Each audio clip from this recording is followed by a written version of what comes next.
While Youth Month is still ongoing, the Ministry of Education and Youth is also observing Anti-Gang Week 2022, which runs until November 19.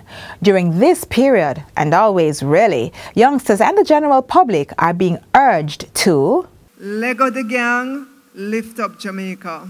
Anti-Gang Week is being observed in collaboration with the police's Counter-Terrorism and Organized Crime CTOC Investigations Branch and the Community Safety and Security Branch.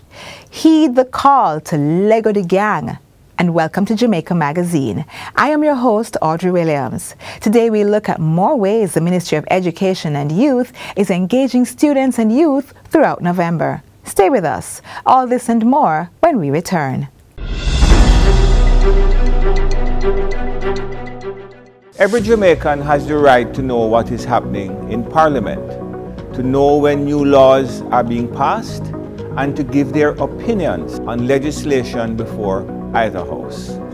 Every Jamaican has the right to see their representatives in action, making laws, holding the executive to account, representing the people, working for the benefit of all Jamaicans. It is your right to observe first-hand meetings of the Senate, meetings of the House of Representatives, and the meetings of parliamentary committees. You may also take a tour of your parliament. To find out more about the Houses of Parliament, please call 876-922-0200, follow us on Instagram and Facebook, or visit our website at www.japarliament.gov.jm.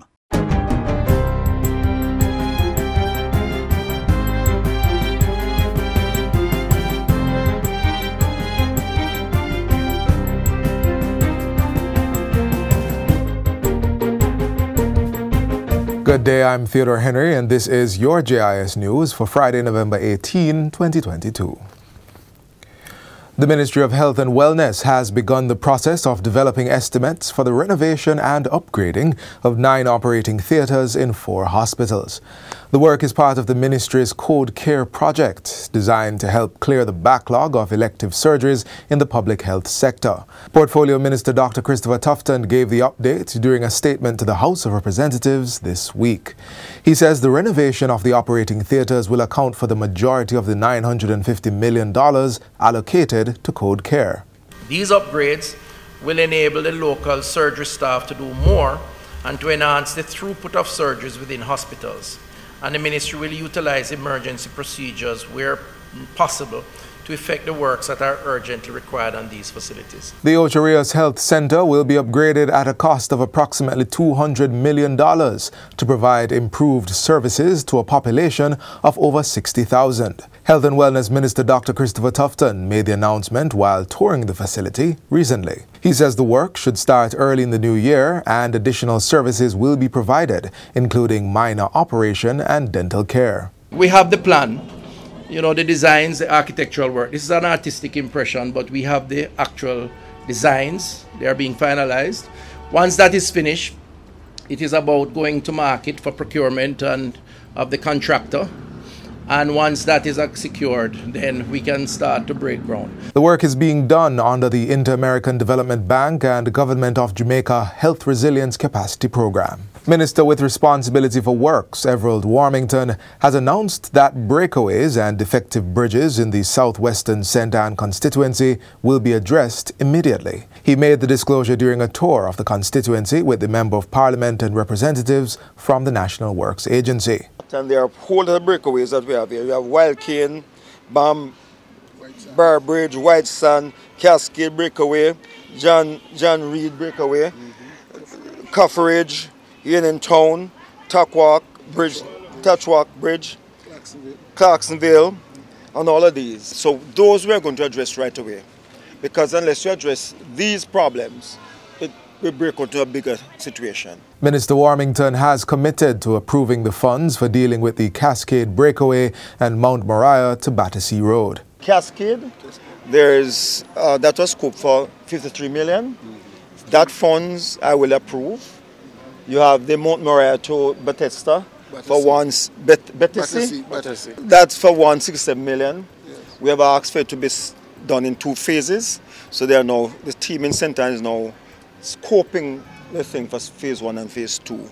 Jamaica's tourism brand is being strengthened as U.S. carrier Frontier Airlines is set to display an image of the island's national bird on the tail fin of one of its aircraft beginning next year. The announcement was made at a ceremony at Sandals Montego Bay last week, where the design was unveiled in honor of late hotelier and businessman Gordon Butch Stewart. Chief Executive Officer of Frontier Airlines, Barry Biffle, says the design is to honor their relationship with Jamaica. We're working hard to become the hometown airline of Jamaica. It's making it easier for tourists to come here, making it much more affordable to come to Jamaica, as well as live in Jamaica, and more easy and more affordable to get to the U.S. JTB's Deputy Director of Tourism for the Americas, Donnie Dawson, welcomed the initiative. And we're thrilled, Barry, that your Frontier is putting our national bird, it's an honor, on your tail.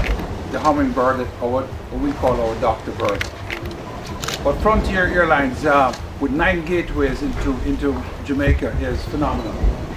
Our recovery post-COVID is going very well, and Frontier is a huge part of that. Frontier also plans to expand its service to Jamaica with more flights from new routes and a non-stop service. And finally, Education Minister Favour Williams is urging parents to read with their children outside of the classroom to support their brain development. She made the appeal at a prize-giving ceremony at Portsmouth Primary School yesterday. Students at the institution were being honored for their academic performance and achievements. I know it has not been easy, given your many other responsibilities.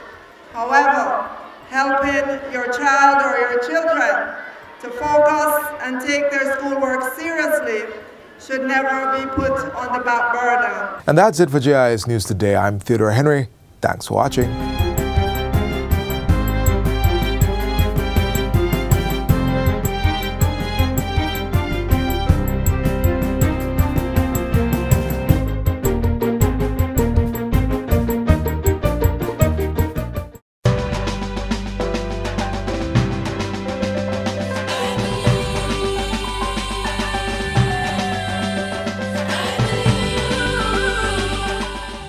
Parenting needs to be strengthened.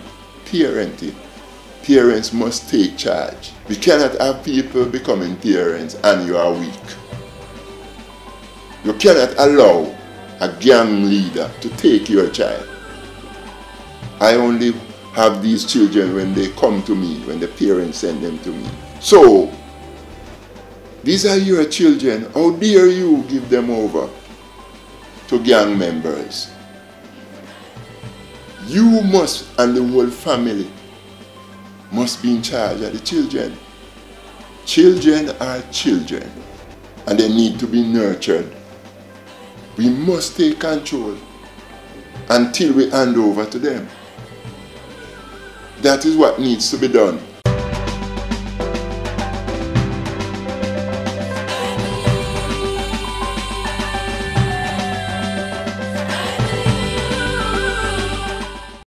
The Ministry of Education and other stakeholders are working to improve the health and well-being of our youth. Let's see how they're doing that.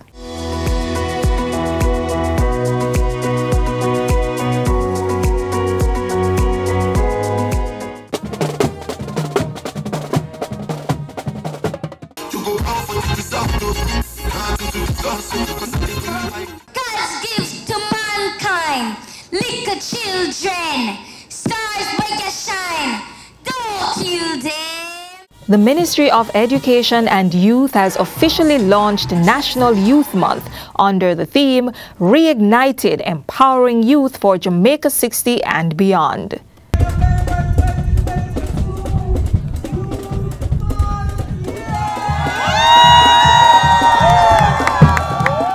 As a major focus of the month-long commemoration, the ministry will be taking a deeper look at students' mental health.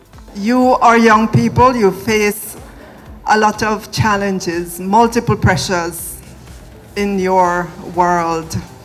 You grapple with managing your social life while balancing your academic and professional pursuits. You deal with expectations that are both self-imposed and imposed upon you by society and by your families as well.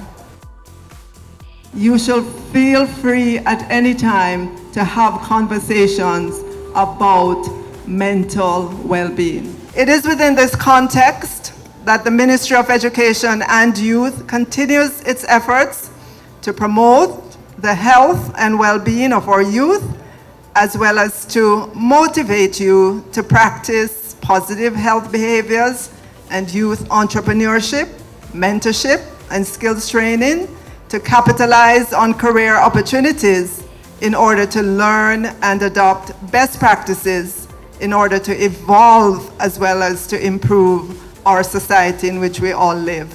To ensure Jamaica's young people have an environment that promotes their empowerment and personal growth, the ministry has set up avenues for students to express their concerns. We do have well over 1,200, maybe 1,300 guidance counselors, primarily in our high schools. We added about 90 this school year to what we had.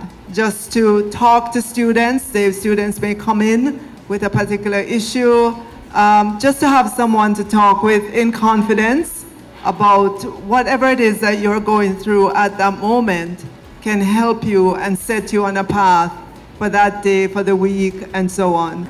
Beyond the guidance counselors, we have currently a slate of professionals.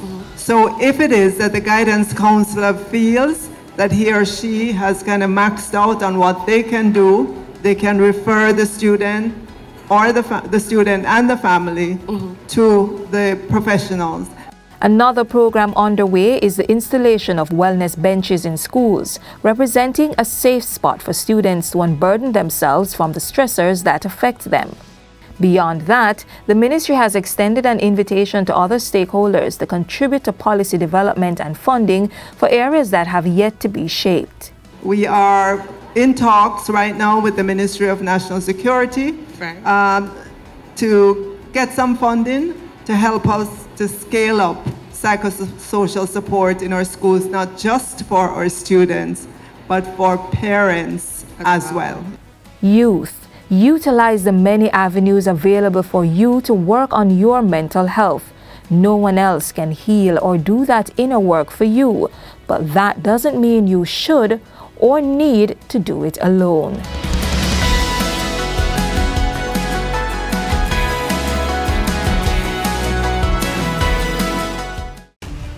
Have an illegal gun or know someone who does? The gun amnesty program begins November 5 to 19. Surrender the guns to the nearest police station, the FLA, or a lawyer. Your identity will be protected. The proceeding was brought to you by the Office of the Prime Minister. Our next feature will delve into one man's legacy, a sure source of inspiration for anyone watching.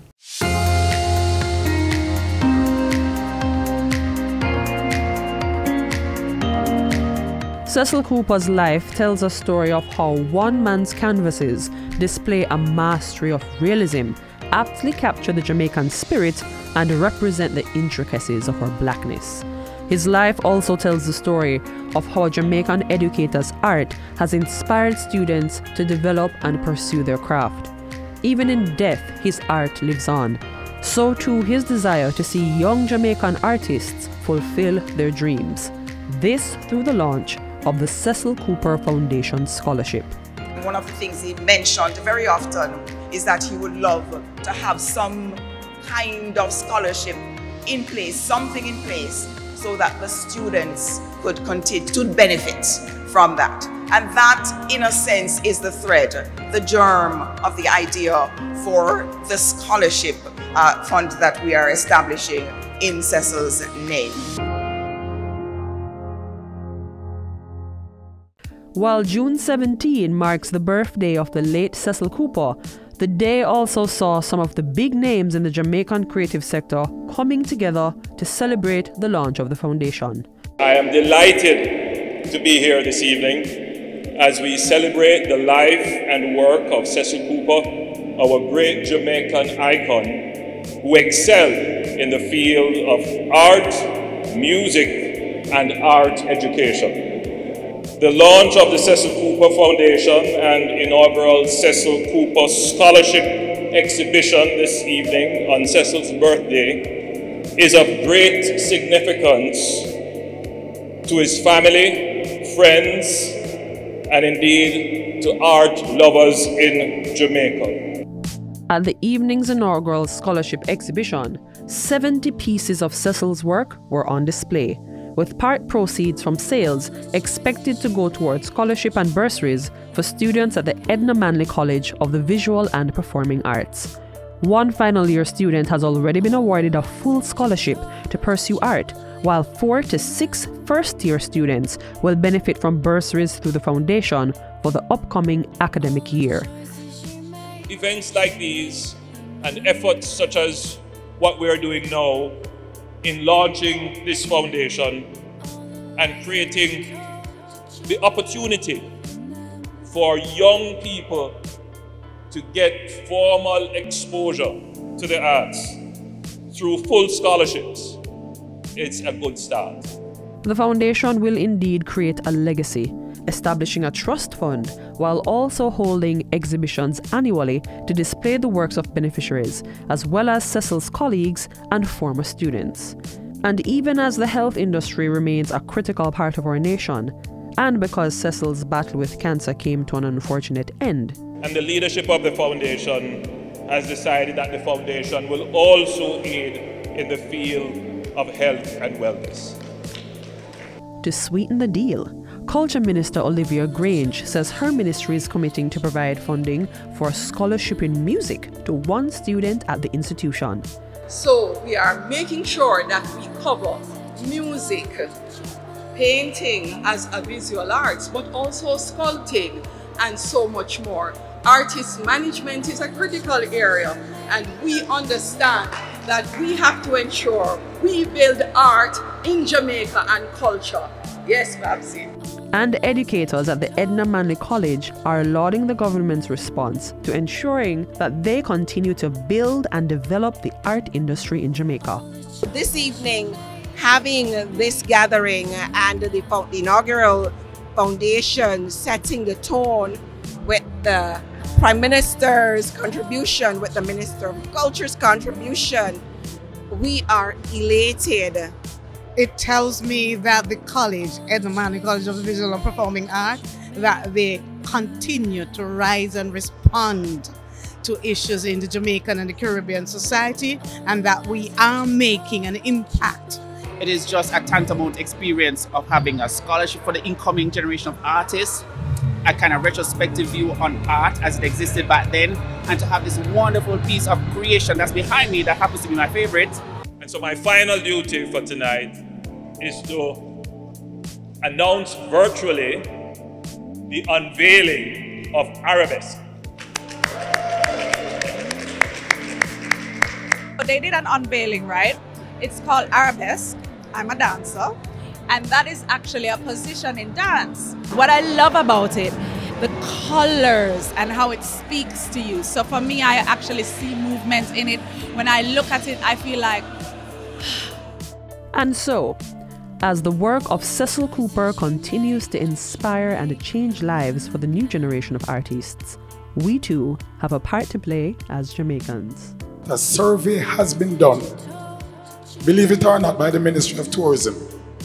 And the survey shows that people come to Jamaica for our art, food, and people. That's a fact.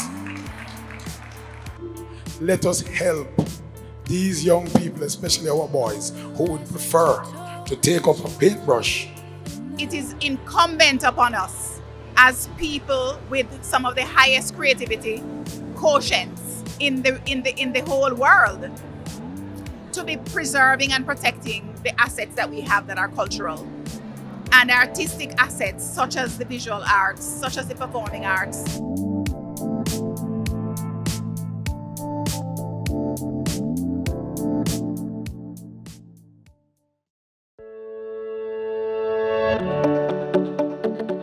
Wait a minute.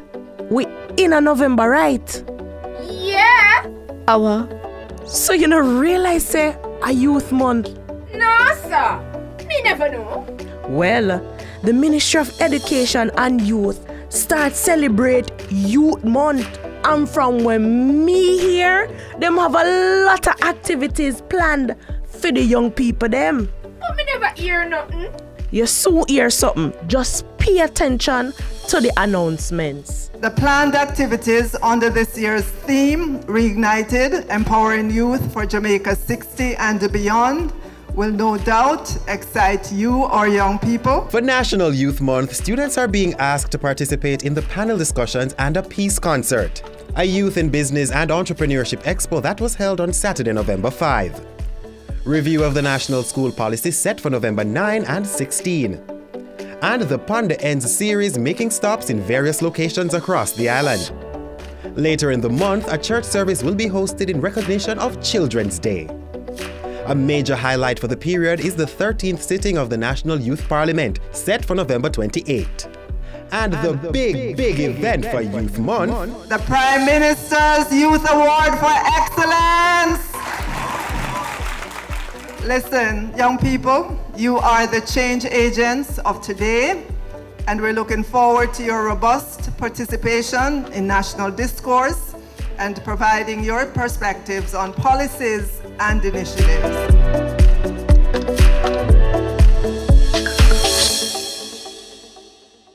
Hearing from someone who is already where you want to be or who has accomplished something admirable might help you feel more empowered. Do you want to feel empowered? Let's see what our next feature has to offer.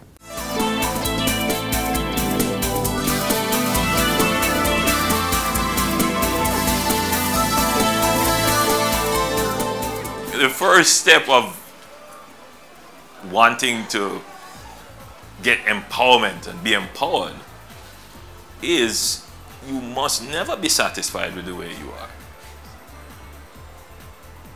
You must always be seeking to improve.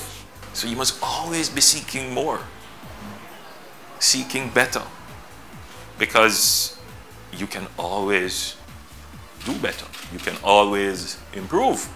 And I believe that sometimes in our society, we don't always encourage people to improve.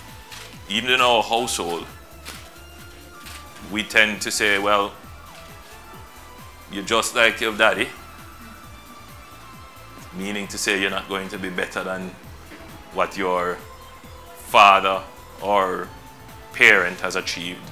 You go on like you're better than people, meaning to say that we must all stay at the lower stage and not seek to improve ourselves.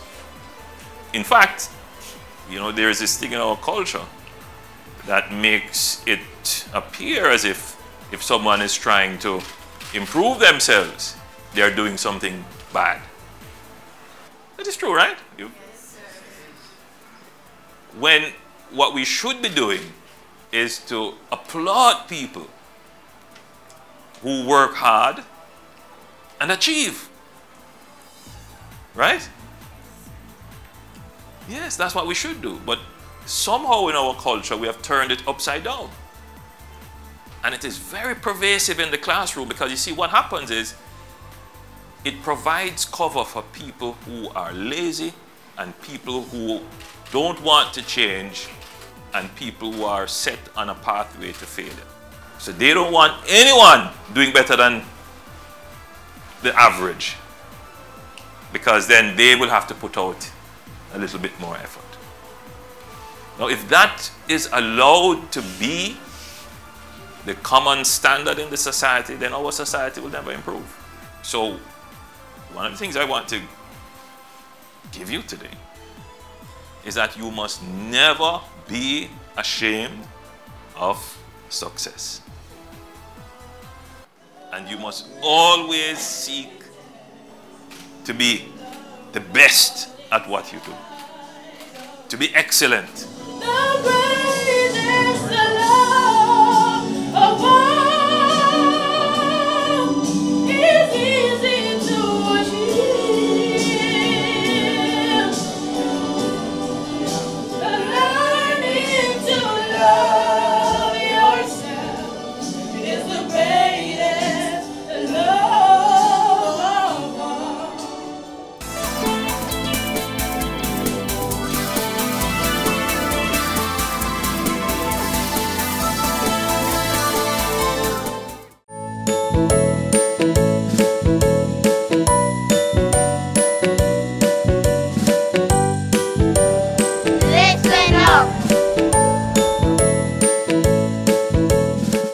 Everyone has the right to freedom of expression, even our children.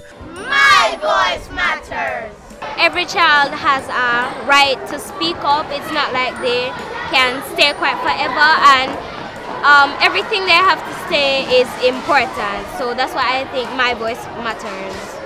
At school and at home, every child's voice should matter. In this school, nobody is more and nobody is less. My teachers, my parents, they know who I am because they understand me and they know what I understand from what I don't. I will encourage the students to do their best. I will say that even if they do not get something they want, they might get something even better. When emotions are close to the surface and we contemplate on life, we will all remember the phrase, "A child shall lead them." My voice matters. Hey there! So I recently came across a post from the World Health Organization, and I'm just here assuming that, like me, you're also looking for ways to take care of yourself, right? Well, let's hope so. The post read, 1 in 2 young people is at risk of hearing loss. So here goes. This is what I learned about safe listening habits.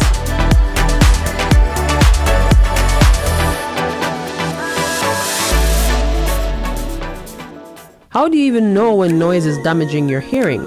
There are easy tells, and most likely you've experienced one, if not all. You have to raise your voice to talk to other people. You cannot hear what people nearby are saying. It hurts your ears. You have ringing. Did you hear that? Okay, back to what I was saying. If you have ringing in your ears or muffled hearing afterwards, the noise is quite possibly loud enough to damage your hearing.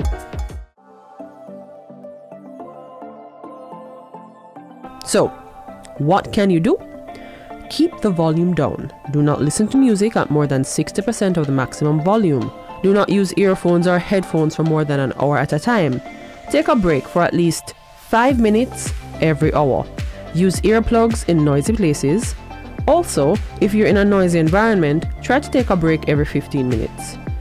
Give your hearing about 18 hours to recover after exposure to lots of loud noise. Limit time spent on loud activities. Monitor sound levels using mobile apps. And finally, check your hearing regularly.